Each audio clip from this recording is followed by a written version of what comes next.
Baik, terima kasih Mas Dimas, Ibu Pendeta, teman-teman. Keselamatan ilahi untuk siapa? Dalam bahasa biasa itu, siapa yang masuk surga? Ini bukan pertanyaan yang sepele.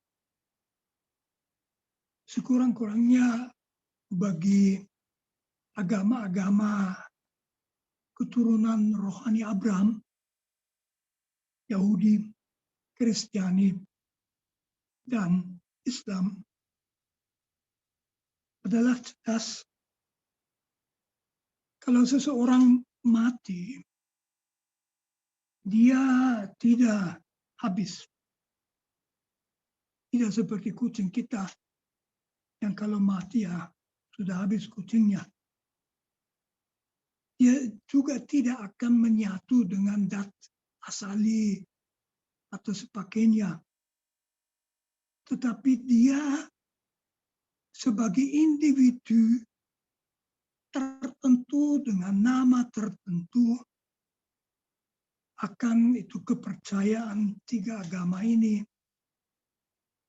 dipanggil Tuhan, menghadap Tuhan, dan masuk ke dalam keadaan akhir. Nah, saya tentu akan membicarakan ini atas dasar iman Kristiani. Dalam iman Kristiani ini lebih dari sudut Katolik. Akan tetapi masalahnya ini sebetulnya bukan masalah khas Katolik atau Protestan, atau masalah Kristiani dan masalah Islam, tapi masalah kita semua.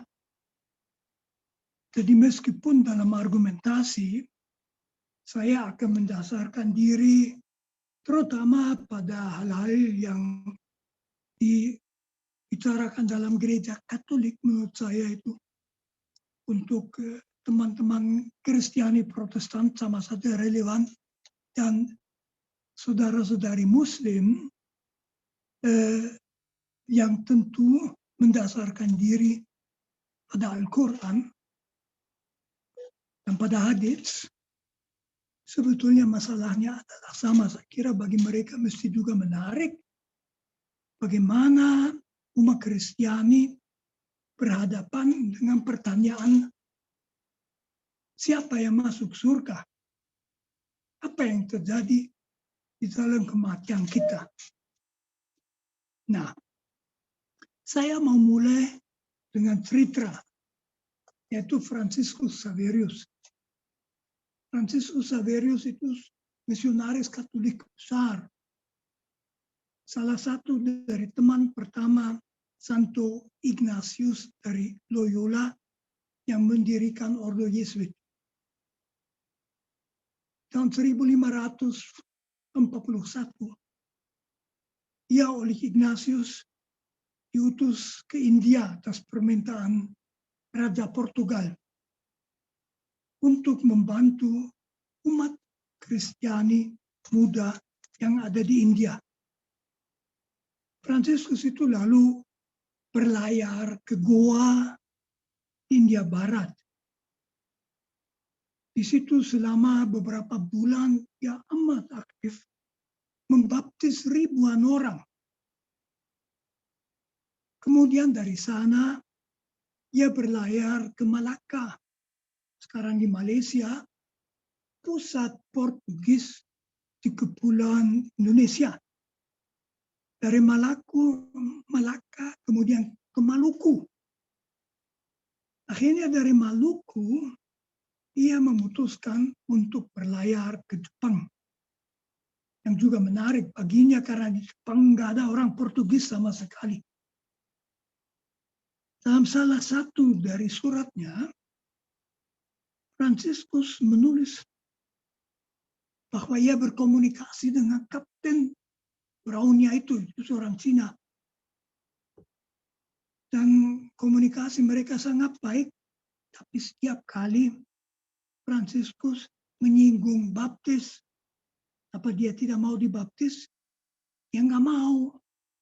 Lalu Fransiskus menulis dalam surat, sayang, orang sebaik itu mesti masuk neraka. Nah itu. Tapi di Jepang, wawasan Xaverius mulai meluas. Fransiskus Xaverius menjadi kagum sekali dengan budaya Jepang.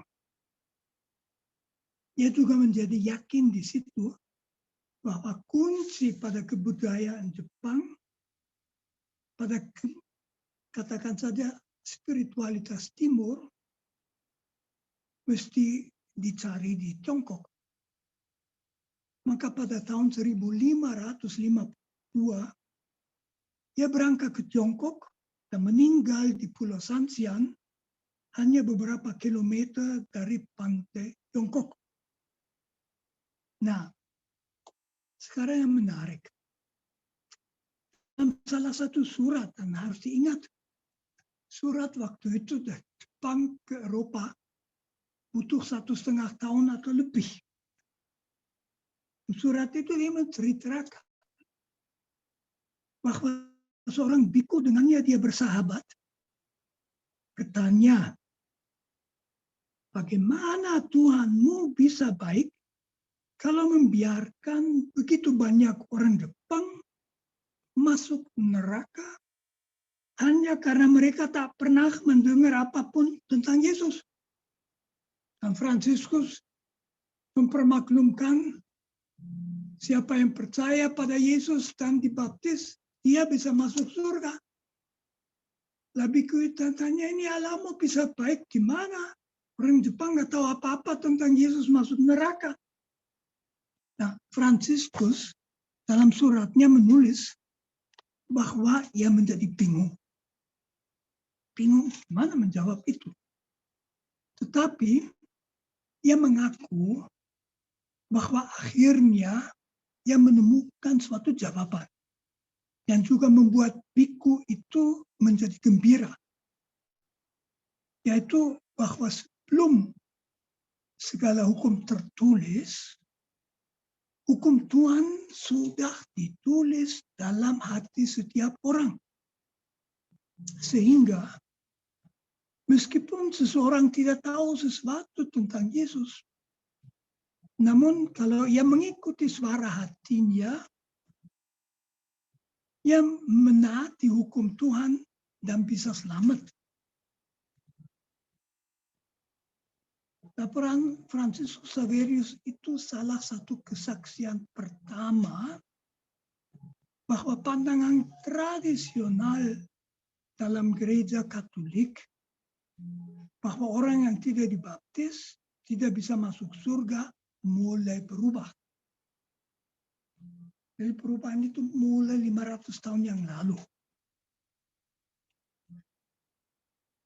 Sampai permulaan zaman modern. Zaman modern katakan saja itu zaman akhir abad ke-19, pada waktu kapal-kapal Spanyol dan Portugis berlayar ke Amerika dan ke India. Nah, gereja, ya Kristianitas, tidak menyadari bahwa hanya sebagian kecil umat manusia itu sudah dibaptis. Mereka Eropa sentris mengira yang masih ada di luar, ada sedikit orang, ada Muslim beberapa dan sebagainya yang belum dibaptis. Sekarang misionaris kemana-mana melihat malah masa masyarakat di Asia, Afrika, Oseania, dan lain-lain sama sekali di luar pengaruh Kristianitas. Para misionaris juga mengalami sesuatu yang membuka wawasan mereka. Bahwa di antara orang-orang Hindu, Muslim, Buddha, Konghucu, di antara para penganut agama-agama asli, ternyata ada banyak orang yang baik. Dan mereka menemukan di antara mereka yang dianggap kafir itu, yang tidak dibaptis, ternyata banyak orang baik. Mereka tidak mau dibaptis bukan karena menolak kerajaan Allah, melainkan karena mereka tidak melihat alasan apapun mengapa mereka harus meninggalkan apa yang mereka yakini sejak dari nenek moyang mereka sebagai kebenaran suci dan mengikuti apa yang diomongkan para pendatang asing. Jadi ada pendatang asing yang misionaris datang mengatakan kamu harus dibaptis. Apa? Kami sudah beragama, kami sudah mantap di dalamnya. Beberapa misionaris Yesuit lalu maju lebih jauh. Satu itu Pater Roberto de Nopile, meninggal tahun 1651.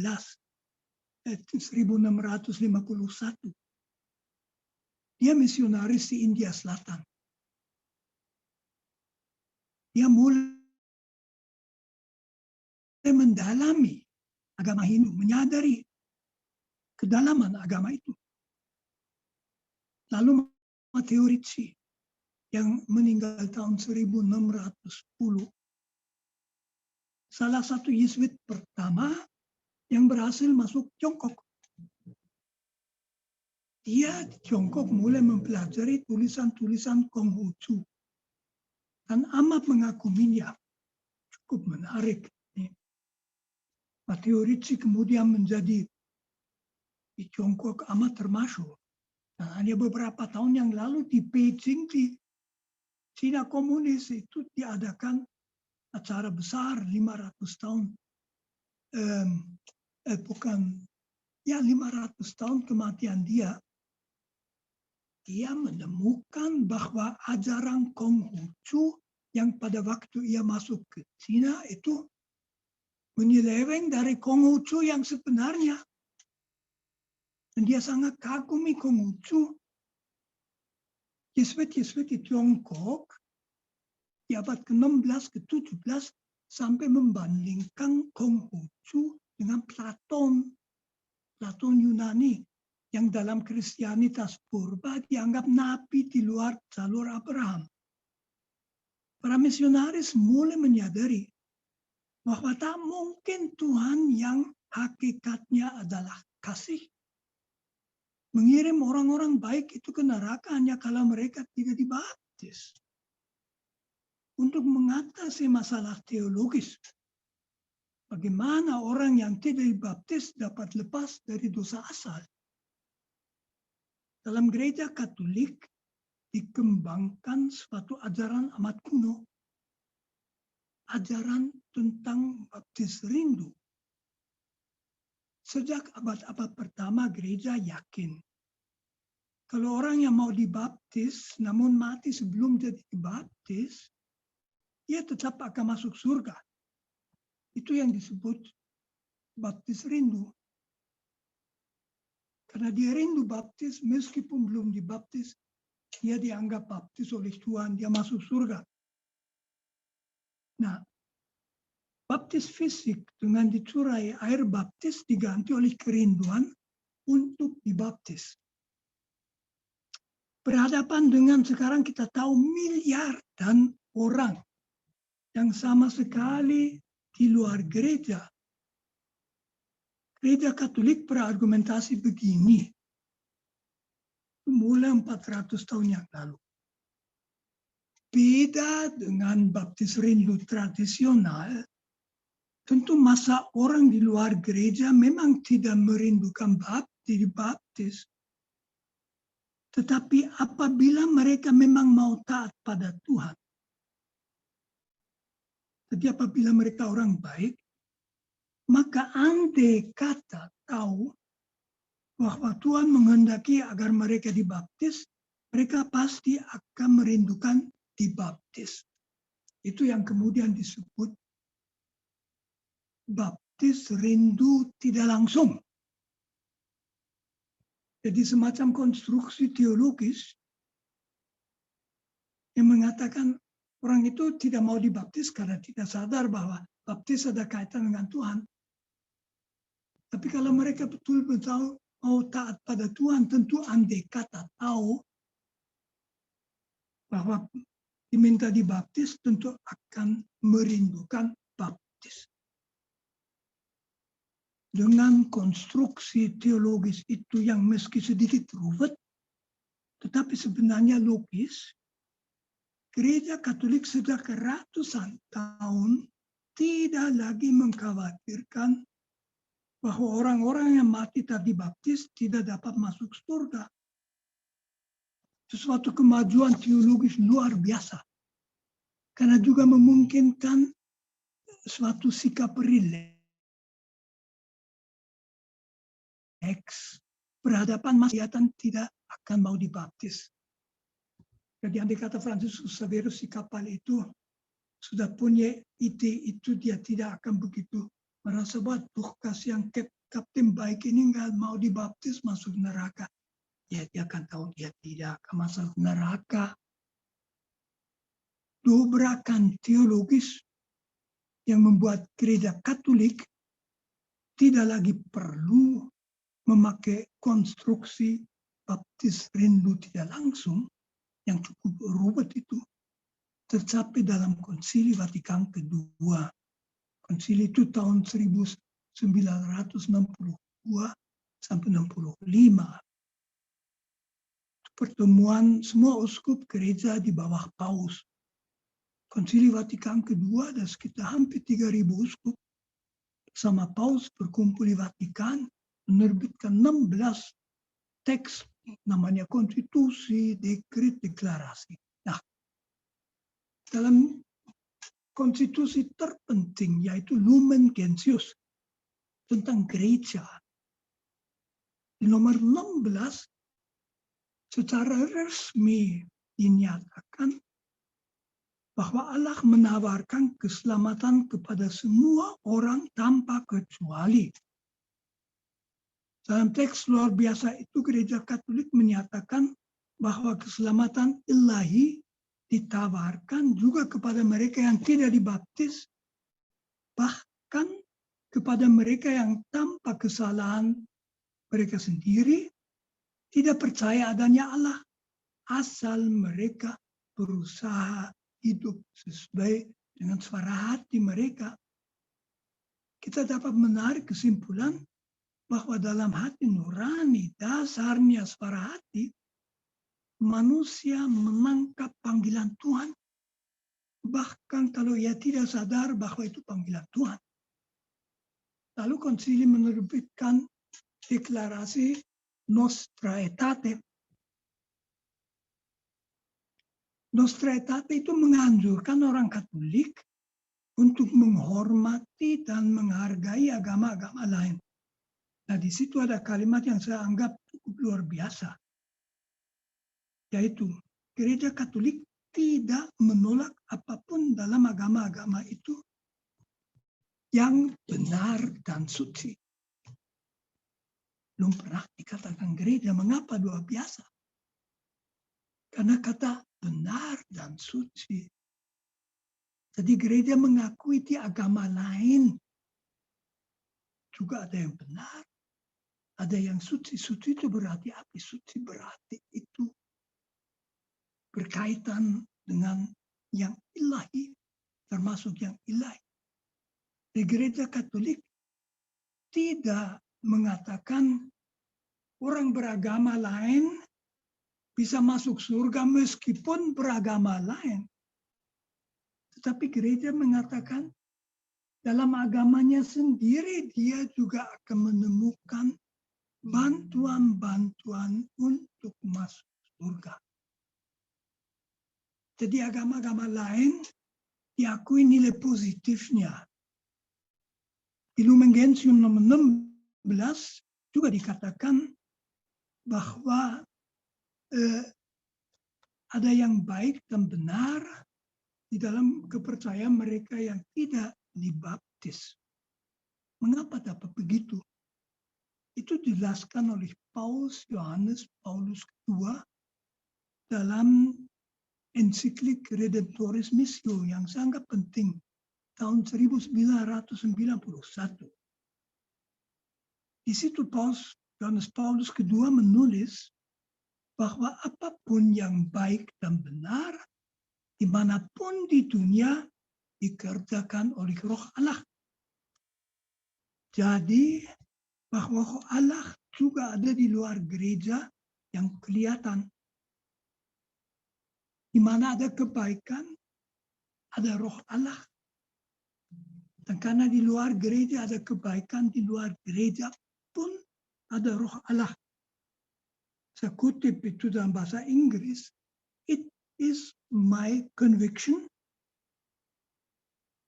that every authentic prayer is prompted by the Holy Spirit, who is mysteriously present in every human heart. Kemajuan luar biasa. The Holy Spirit, Roh Kudus, hadir dalam hati setiap orang. Bisa dikatakan gereja Katolik mengalami suatu pendalaman dalam pengertian tentang karya keselamatan ilahi yang amat penting. Sekarang timbul pertanyaan, itu yang kedua yang akan saya bicarakan. Apa yang harus dikatakan terhadap pepatah lama bahwa di luar gereja tak ada keselamatan? Ada sesuatu yang menarik, teman-teman. Dalam tulisan Perjanjian Baru, nasib orang-orang yang tetap di luar gereja sekalipun tidak terangkat, kita tidak akan menemukan sesuatu. Yesus sendiri hanya menyebutkan dua sikap yang membuat orang tidak dapat selamat, yaitu kalau orang tetap bertahan dalam kesombongan dan orang yang tetap berkeras hati. Karena orang seperti itu menutup diri sendiri terhadap kerahiman ilahi. Umat Kristiani purba, jadi mereka yang pertama dibaptis oleh para rasul, mempermaklumkan bahwa dalam Yesus manusia dapat selamat. Mereka membaptis orang yang percaya pada Yesus, tetapi tentang orang-orang yang tidak minta dibaptis, tidak ada pernyataan apapun. Dalam surat-surat Paulus pun, kita tidak menemukan pernyataan apapun tentang massa masyarakat yang tidak tersentuh oleh maklumat Injil.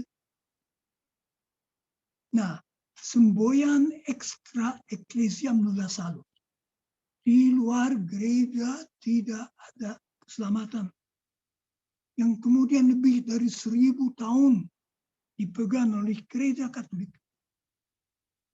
Itu pertama kali dirumuskan oleh Uskup Santo Ciprianus yang menjadi martir di Kartago di tahun 258.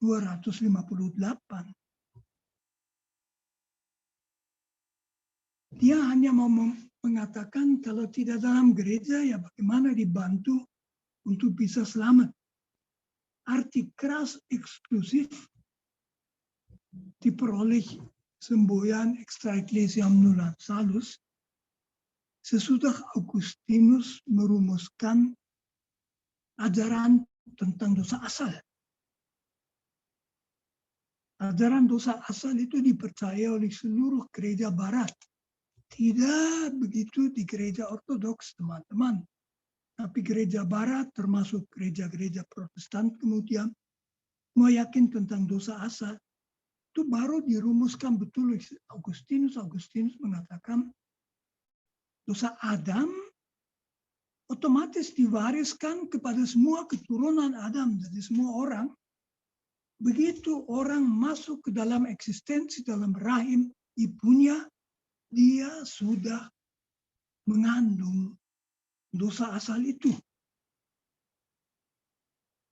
Dan dari dosa asal itu orang bebas dengan baptis. Maka mereka yang tidak dibaptis tidak bisa selamat. Itu simpulan Augustinus. Kesadaran baru yang mulai berkembang dalam gereja sejak 500 tahun terakhir, jadi sejak Santo Fransiskus Xaverius tadi, yaitu bahwa keselamatan ilahi ditawarkan kepada semua orang, juga membawa perubahan dalam pandangan tentang dosa asal. Gagasan dosa Augustinus bahwa ketidaktaatan Adam kepada Allah bisa diwariskan seperti suatu faktor genetik tidak bisa dimengerti. Maka dosa asal sekarang di gereja Katolik tidak lagi dimengerti sebagai penolakan terhadap Tuhan yang diwariskan, melainkan sebagai situasi umat manusia yang keselamatan, yang meliputi umat manusia akibat kejahatan dan dosa-dosanya. Daripadanya manusia tidak akan bisa melepaskan diri karena pengaruh kedosaan dari pengaruh kedosaan kini kiri kanan manusia betapapun ia berusaha malah semakin tenggelam dalam rawa kedosaannya. Suatu situasi yang mudah dimengerti, dosa asal lebih sebagai ketakian universal pada kedosaan.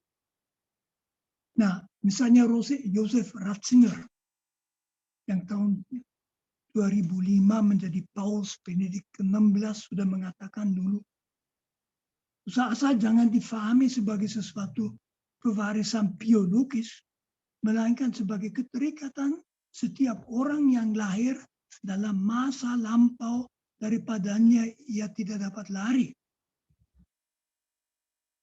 Yang harus datang agar manusia dapat keluar dari rawa kejahatan itu adalah Tuhan sendiri dalam Yesus menunjukkan jalan keluar, menanamkan kerajaannya, kerajaan Allah, yaitu kebaikan dan kasih dalam hati orang. Menarik juga teman-teman di dalam ayat paling eksklusif dalam Perjanjian Baru ada di Markus 16:16. Saya bacakan, siapa yang percaya dan dibaptis akan diselamatkan.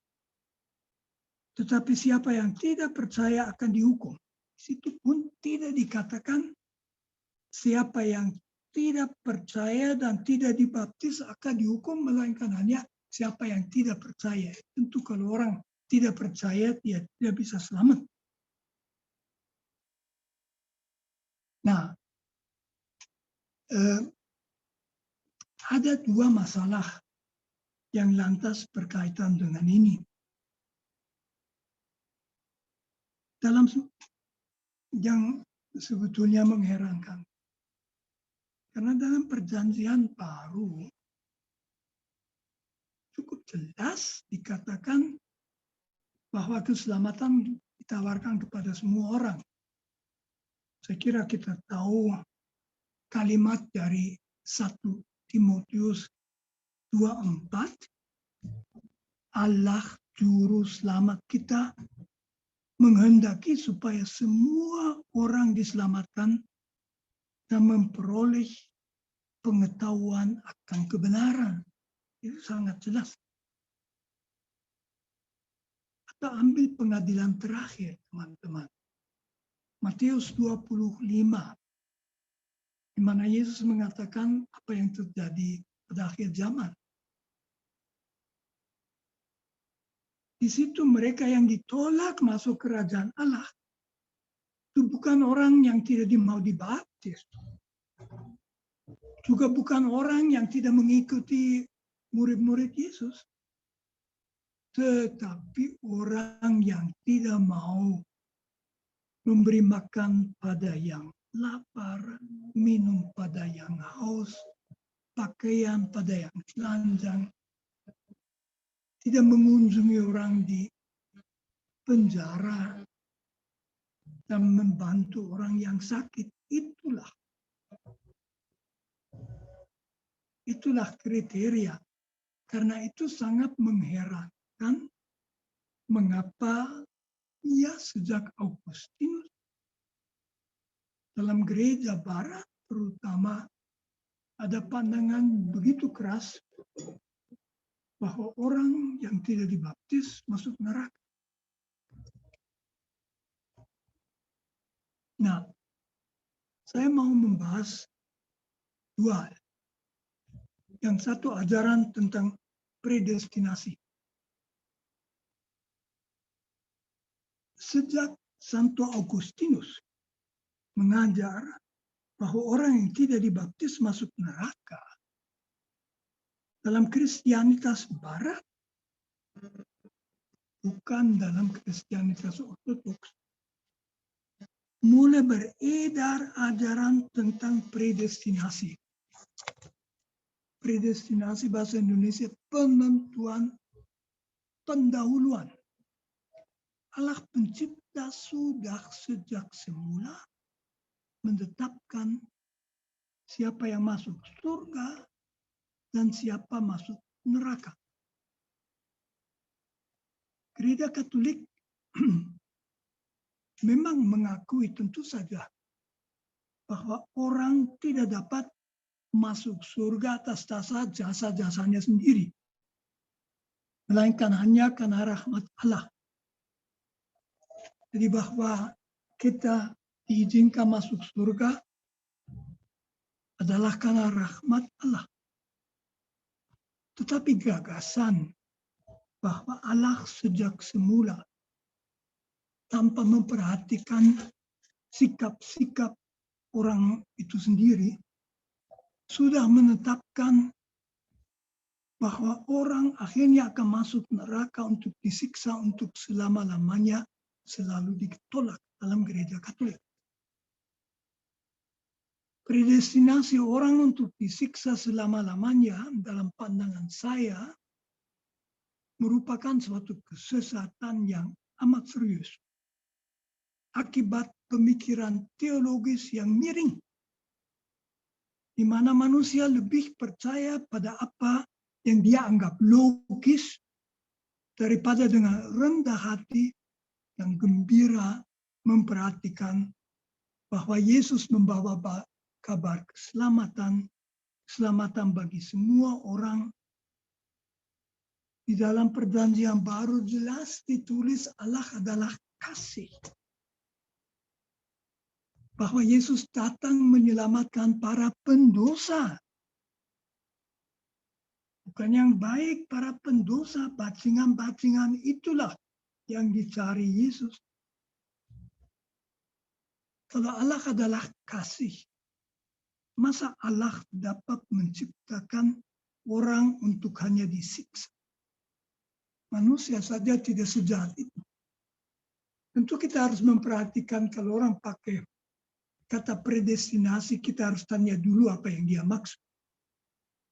Tidak setiap orang yang memakai kata predestinasi memakai arti yang begitu keras bahwa orang sejak semula Allah sudah mengatakan yang ini akan masuk surga, yang ini untuk selamanya disiksa. Ini jelas dengan akhirnya dengan Konsili Vatikan kedua bagi gereja Katolik itu diatasi. Kita boleh mengharapkan bahwa semua orang masuk surga. Mengharapkan. Nah, yang kedua adalah ajaran tentang limbo. Limbo merupakan suatu kepercayaan yang selama 1000 tahun lebih, hampir sampai sekarang, beredar dalam gereja, khususnya dalam gereja Katolik. Yang berdasarkan logika teologis yang juga miring. Memang ajaran limbo bermaksud baik. Mengapa? Dia dikembangkan di abad pertengahan untuk memperlunak ajaran mengerikan Santo Agustinus bahwa anak kecil yang mati tidak dibaptis masuk neraka. Itu Agustinus. Berdasarkan ajarannya tentang dosa asal yang hanya dapat dilepaskan dalam sakramen baptis, Agustinus mati-matian membela bahwa Allah tidak berbuat tidak adil dengan mengirim anak kecil yang mati tidak dibaptis langsung ke neraka. Agustinus menegaskan bahwa anak-anak kecil itu pun disiksa meskipun dia menulis dengan siksaan lebih ringan. Saya sudah bisa mengerti kok Agustinus bisa seperti itu. Ajaran Agustinus itu dianggap begitu mengerikan sehingga sejak abad pertengahan dari sekitar tahun 1000 Masehi, para teolog gereja Barat mengembangkan ajaran tentang satu limbo. Limbo itu tempat untuk anak-anak yang tak dibaptis, mati tak dibaptis. Suatu tempat yang nyaman, menggembirakan, tetapi bukan surga. Artinya mereka bukan bersama Tuhan. Jadi limbo itu anak-anak kecil tidak masuk neraka, tidak disiksa. Tapi yang melihat Tuhan juga tidak. Mereka di limbo itu. Limbo itu tidak pernah menjadi ajaran resmi gereja Katolik. Tetapi sampai beberapa dasawarna terakhir dipercayai luas. Dalam bahasa Jerman itu tidak dipakai kata limbo yang cukup bagus, tetapi kata Vorhölle. Vorhölle berarti di depan neraka. Yang bagi banyak ibu yang kehilangan anak waktu kehamilan, seperti ibu saya juga kehilangan anak waktu hamil, amat menakutkan. Mereka amat sedih dengan anak-anak mereka yang masuk depan neraka itu. Saya selalu menjadi marah kalau melihat ajaran seperti itu. Saya tanya ini, kok Anda itu nggak baca yang dikatakan Yesus? Anda itu teolog Kristiani, tapi punya ide mengenai baptis dosa asa, yang di situ juga tidak ditulis gimana itu. Baru sesudah Konsili Vatikan kedua yang tadi saya sebut, dari tahun 60-an abad yang lalu, ajaran limbo mulai dipersoalkan. Ada semacam perasaan malu. Kok gereja mengajar bahwa anak kecil tak dapat masuk surga? Padahal Yesus sendiri dengan amat tegas mengatakan, biarkanlah anak-anak itu, jangan menghalang-halangi mereka datang kepadaku. Sebab orang-orang seperti itulah yang punya kerajaan surga. Tetapi Agustinus mengatakan, karena tidak dibaptis disiksa untuk selamanya-lama. Dan ajaran limbo itu mengatakan, oke, mereka tidak disiksa, mereka baik-baik, tapi nggak boleh melihat Tuhan. Ngisi-ngisi bahasa sama. Lah kok anak yang mati sebelum dibaptis akan ditolak oleh Yesus? Dengan membenarkan, tahun 2007, Paus Benedikt mengadakan sebuah komisi di Vatikan.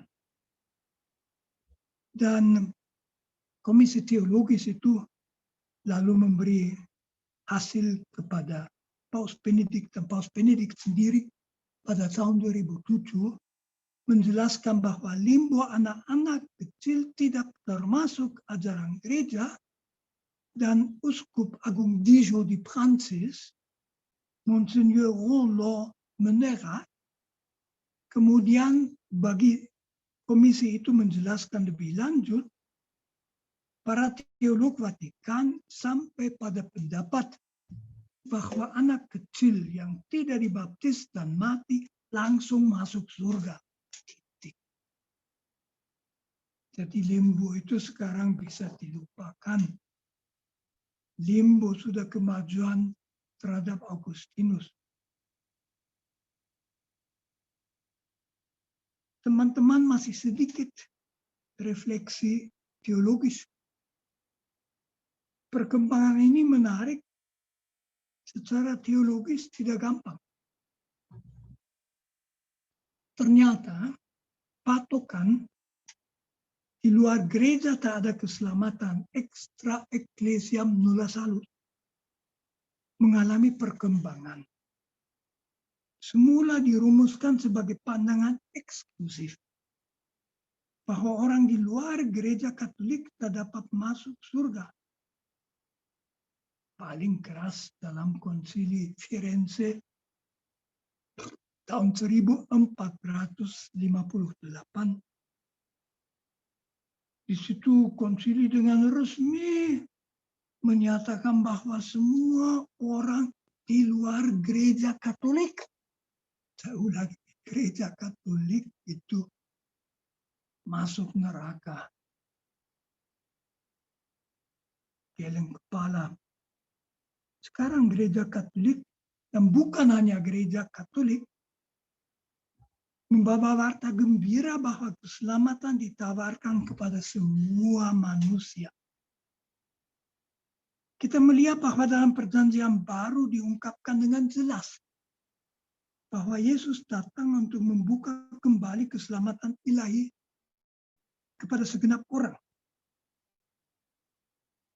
Pengertian eksklusif bahwa orang di luar gereja masuk neraka berdasarkan pemikiran teologis yang daripada menerima apa yang ada dalam kitab suci, mengembangkan suatu logika manusia yang akhirnya menutup kebenaran yang dibawa Yesus. Nah, misalnya ada di gereja Katolik persaudaraan Pius. Itu sekelompok imam di bawah Uskup Agung Lefebvre yang sesudah Konsili Vatikan II memisahkan diri dari gereja Katolik, sekarang setengah dianggap schisma, karena berpendapat bahwa Konsili Vatikan II itu menyeleweng dari iman Katolik. Mereka menuduh bahwa dengan mengatakan semua orang bisa masuk surga, juga orang di luar gereja, juga orang dengan agama berbeda,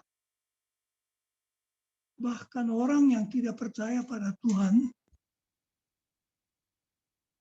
bahwa dengan demikian gereja jatuh ke dalam relativisme agama dan pluralisme agama. Tapi kekhawatiran itu keliru. Tentu gereja Katolik dan setiap agama wahyu juga Islam menolak relativisme dan pluralisme agama. Jadi ajaran konsili bahwa semua orang bisa masuk surga bukan relativisme agama. Relativisme agama adalah pandangan bahwa kebenaran agama-agama relatif.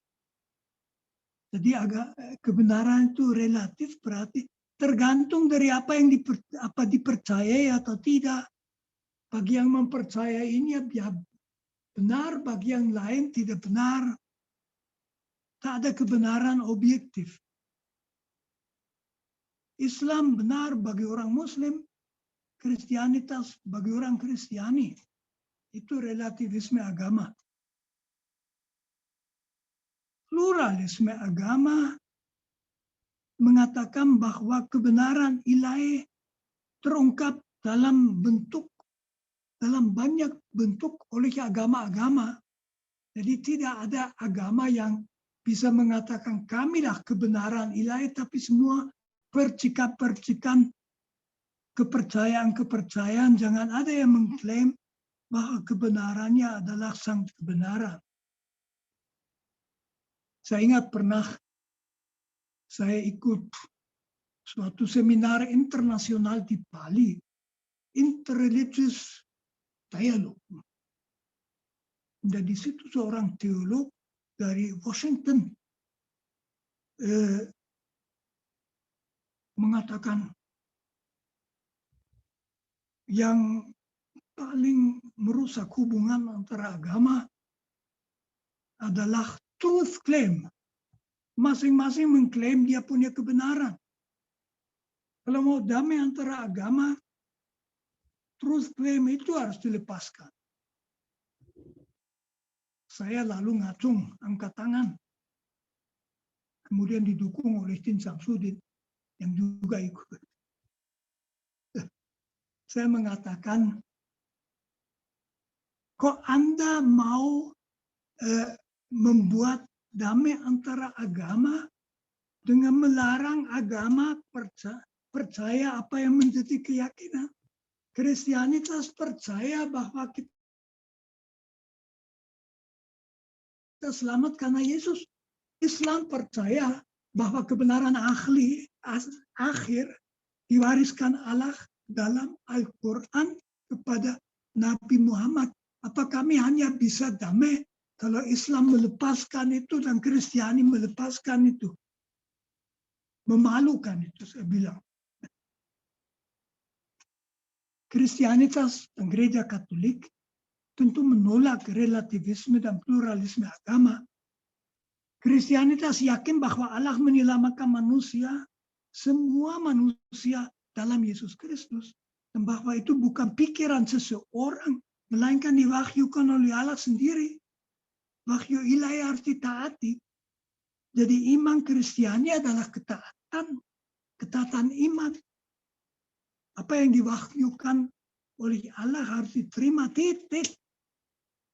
Tentu muncul pertanyaan, lalu bagaimana agama wahyu yang satu misalnya Kristianitas menyikapi agama wahyu lain, Islam? Di mana memang ada perbedaan. Tentu saja, untuk saling menyikapi amat perlu kita membuka dan terus menjalankan dialog dalam semangat taat pada Allah. Kita akan melihat betapa banyak kesamaan keyakinan, betapa perlu kita saling menghormati, bahkan saling menghargai. Di dalam dokumen Nostra Aetate Konsili Vatikan II itu dilakukan, Gereja Katolik tidak hanya menghormati, melainkan menghargai Islam dalam nomor 3. Tetapi tentu akan ada perbedaan, dan perbedaan-perbedaan tidak perlu dan tidak boleh ditutup. Lalu bagaimana menyikapi perbedaan-perbedaan yang bisa cukup besar itu? Puji Tuhan, Gereja Katolik sudah meninggalkan kebiasaan lama untuk menyatakan agama-agama yang berbeda sebagai salah. Pertama, perlu diyakini bahwa adanya agama-agama berbeda adalah tanggung jawab Tuhan. Itu terungkap bagus di dalam Al-Quran, dalam surah An-Nahl.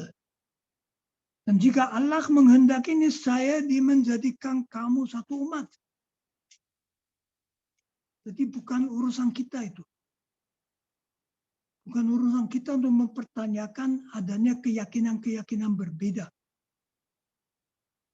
Yang bagi kita Kristiani berlaku tentu perintah tegas Yesus, jangan menghakimi supaya kamu tidak dihakimi.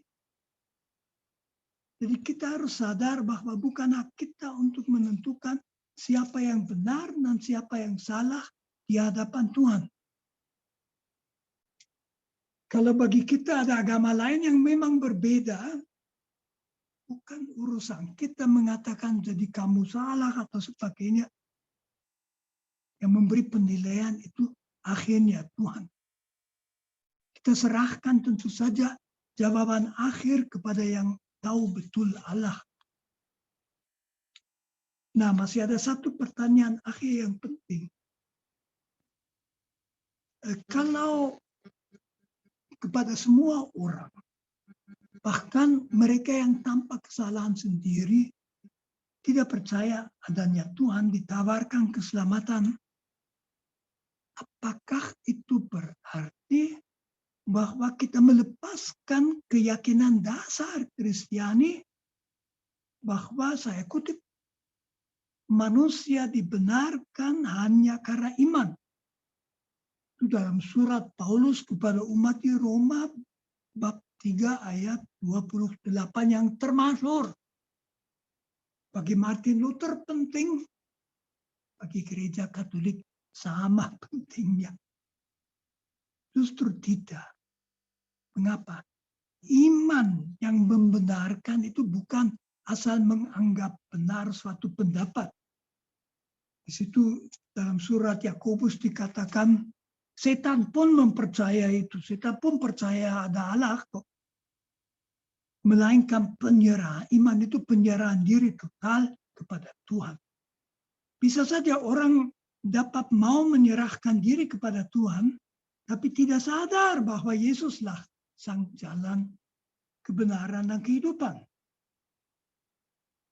Bisa saja apa yang diketahui seseorang tentang Tuhan sama sekali tidak meyakinkan dia. Maka ia tidak percaya adanya Tuhan. Tapi apabila ia berusaha hidup sesuai dengan hati nurani, hati nurani itu kesadaran deep down bahwa kita selalu harus memilih yang baik, adil, positif, dan tidak pernah boleh memberi ruang kepada rasa benci, kepada yang tidak adil, bahkan kepada peduli amat. Nah, kalau orang berusaha mengikuti hati nurani ini, maka dia betul-betul berhadapan dengan panggilan Tuhan. Karena di hati nurani itu panggilan Tuhan. Dan membuka diri terhadapnya juga kalau ia tidak menyadari bahwa itu panggilan Tuhan. Orang yang mengikuti hati nurani dengan demikian percaya, beriman pada Tuhan. Sebagai kata terakhir, kerajaan Allah yang dipermaklumkan Yesus adalah kekuasaan kasih, kebaikan, dan kerahiman yang semakin berkuasa di hati orang yang hanya mungkin karena Roh Kudus ada di hati orang. Seperti ditulis tadi Paus Yohanes Paulus II dalam Redemptoris Missa. Jadi berita Yesus tentang kerajaan Allah itu beritanya. Kerajaan Allah, murid-murid Yesus butuh lama sampai menangkap itu.